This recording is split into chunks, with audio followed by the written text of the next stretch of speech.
वळूयात पुढल्या बातमीकडे। धाराशिवमध्ये मराठा आरक्षणासाठी सर्वेक्षणाला आता सुरुवात झालेली आहे।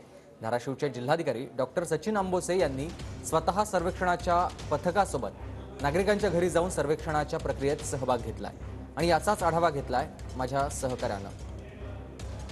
राज्य मागासवर्ग आयोगाच्या आदेशानुसार मराठा सर्वेक्षणाचं जे आहे आजपासून काम सुरू झालं आहे।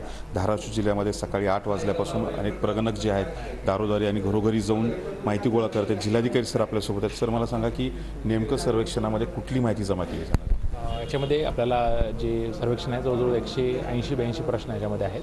त्याच्यामध्ये प्रामुख्याने कुटुंबाची बेसिक माहिती, कुटुंबाच्या सदस्यांची माहिती, त्यांचं शिक्षण, तुमच्या इन्कम उत्पन्नाची साधने, त्याचबरोबर तुमची असलेली जमिनीची ओनरशिप असेल, त्याचबरोबर तुमच्याकडं शिक्षण म्हणजे नोकरीला कोण लागलेलं आहे, त्याचबरोबर तुमच्याकडे जे इतर ज्या आपल्या जे सामाजिक ज्याला माहिती म्हणतो त्याच्यामध्ये चाली, रूढी, परंपरा याची माहितीसुद्धा कलेक्ट केली जात आहे।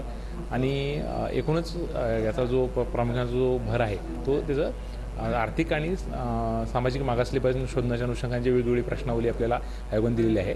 ही संपूर्ण प्रक्रिया ऑनलाईन आहे आणि त्याच्यामध्ये साधारणतः 20 ते 30 मिनिटं एका कुटुंबाला वेळ लागत आहे। आणि याच्यामध्ये साधारणतः 31 जानेवारीपर्यंत ही पूर्ण प्रक्रिया करण्याची आपल्या शासनानं डायरेक्शन दिले आहे।